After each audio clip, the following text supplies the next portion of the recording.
بات اب زخمی شیر اور قیدی چیتے کے درمیان کشیدگی پر آ کر پھنس گئی۔ شیر حتمی فیصلے پر پہنچ چکا، چیتا بھی ہار ماننے کو تیار نہیں۔ شیروں کی حکمت عملی سے کون مطمئن نہیں؟ سہیل وڑائچ کا کالم۔ سینئر صحافی و کالم نگار سہیل وڑائچ نے اپنے کالم میں ملک کی سیاسی صورتحال بالخصوص دو حریف لیڈرز نواز شریف اور عمران خان سے متعلق اپنا تجزیہ پیش کیا۔ وہ لکھتے ہیں کہ بات زخمی شیر اور قیدی چیتے کے درمیان کشیدگی پر آ کر پھنسی ہوئی ہے۔ زخمی شیر کو ماضی کے زخموں کی یاد بھلائی نہیں بھولتی اور قیدی چیتے کی ساری سیاست کا محور ہی شیر کی مخالفت رہی ہے۔ زخمی شیر کو 1990 سے لے کر 2018 تک پورے 28 سال 5 دریاؤں کی سرزمین پر ووٹ کی غالب اکثریت ملتی رہی۔ اسے یہ زخم لگا ہے کہ چیتا اس سرزمین کی مڈل کلاس کو کیسے اپنے ساتھ ملانے میں کامیاب ہوا ہے۔ شیر کو پنجاب کے شہروں میں موجود ووٹرز بالخصوص تاجروں کی مسلسل حمایت حاصل رہی ہے۔ 2024 میں چیتا قید تھا۔ جنگل کے کار پردازان بھی اس کے خلاف مصروف عمل تھے۔ انتخابی گھوڑوں کی اکثریت بھی بادل نخواستہ اس کا ساتھ چھوڑ گئی تھی۔ پیش گوئیاں اور انتخابی انتظامات دونوں ہی سے یہ ظاہر تھا کہ اب جنگل کی حکمرانی شیر کو دی جائے گی، مگر یکایک سارا منظر بدل گیا۔ جاڑے کے انتخاب نے کار پردازان اور شیر دونوں کو شدید جھٹکا دیا۔ شیر کو گہرا زخم لگا۔ اس نے ایک قدم پیچھے ہٹ کر اپنے جڑواں شیر کو حکمرانی کے لیے پیش کر دیا، مگر زخمی شیر کا غصہ تو ضرب المثل ہے۔ وہ تنہا بیٹھ کر سوچتا رہا کہ غلطی کہاں ہوئی، کیا بیانی میں کوئی کسر رہ گئی تھی یا کار پردازان نے کوئی ہاتھ دکھا دیا تھا۔ یاد رہے کہ وہ سوچتا بہت ہے، کوئی بھی بات کرنے سے پہلے اس کو کئی لوگوں کے سامنے دہراتا ہے، اپنے گھر والوں حتیٰ کہ ملازموں سے بھی مشورے طلب کرتا ہے۔ وہ اپنے دل کی بات اور اپنا فیصلہ کہیں گہرائی میں چھپا کر رکھتا ہے، تاہم جب زخمی شیر کسی فیصلے پر پہنچ جاتا ہے تبھی وہ دھاڑتا ہے۔ ایسا لگتا ہے کہ شیر اب حتمی فیصلے پر پہنچ چکا ہے۔ وہ سیاست سے ریٹائر نہیں ہوگا، نہ ہی پیچھے ہٹے گا، بلکہ پارٹی کا صدر بن کر سیاست میں اور زیادہ متحرک ہوگا۔ اندازہ ہوتا ہے کہ وہ فی الحال چیتے سے کسی قسم کی مفاہمت کے لیے تیار نہیں، اس لیے اس نے چیتے پر سیاسی حملوں کا آغاز کر دیا ہے۔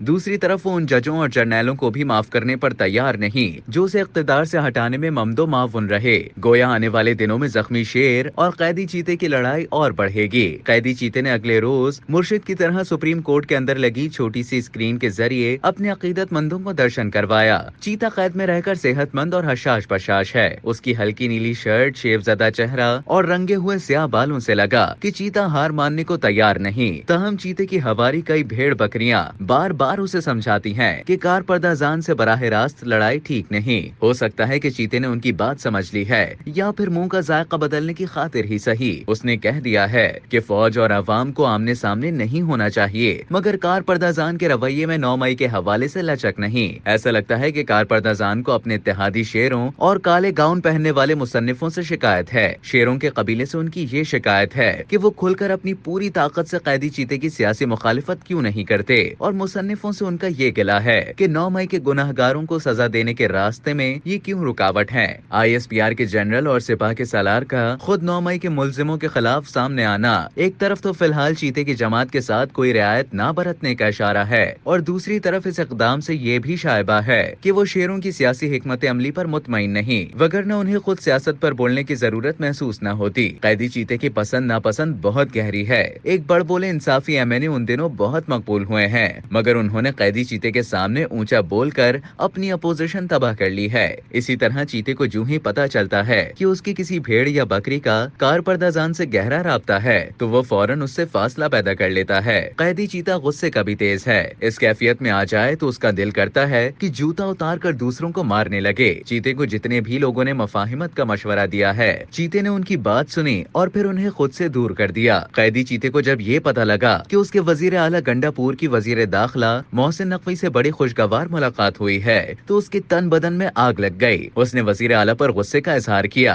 اور یوں مقتدرہ اور حکومت کی طرف سے انصافی منتخب نمائندوں کے ذریعے مفاہمت کی راہ نکالنے کی کوشش شروع میں ہی ناکامی کا شکار ہو گئی۔ چیتے اور اس کی کچن کابینہ کا خیال ہے کہ جون جولائی میں جڑواں شیروں کی حکومت معاشی مشکلات کا شکار ہو جائے گی، بجلی کی قیمت بڑھے گی، مہنگائی آخری حدوں کو چھونے لگے گی۔ ایسے میں عوام باہر نکلیں گے، پھر مقتدرہ اور حکومت کے لیے نظام چلانا مشکل ہو جائے گا۔ چیتا اس وقت تک انتظار کرنا چاہتا ہے۔ دوسری طرف کار پردازان کی تاریخ یہی رہی ہے کہ تصادم اور کشیدگی میں وہ سیاسی مخالف ہو یا ریاستی دشمن اسے کچل کر رکھ دیتے ہیں۔ اس بار کوئی انہونی ہو جائے تو ہی چیتا جیت سکتا ہے۔ قصہ مختصر، ہماری خواہشوں کے برعکس مفاہمت کے بجائے پھر سے سیاسی لڑائی بڑھنے والی ہے۔ زخمی شیر اور قیدی چیتا دونوں وزیر اعظم رہے ہیں، دونوں کو علم ہونا چاہیے کہ لڑائی اور کشیدگی کے زمانے میں ملک ترقی نہیں کرتے. خوشحالی تبھی آتی ہے جب سیاسی مفاہمت ہو، امن و امان کا دور دورہ ہو، لڑائیاں دم توڑ جائیں اور اس کے بجائے مفاہمتی فارمولوں کا چلن ہو.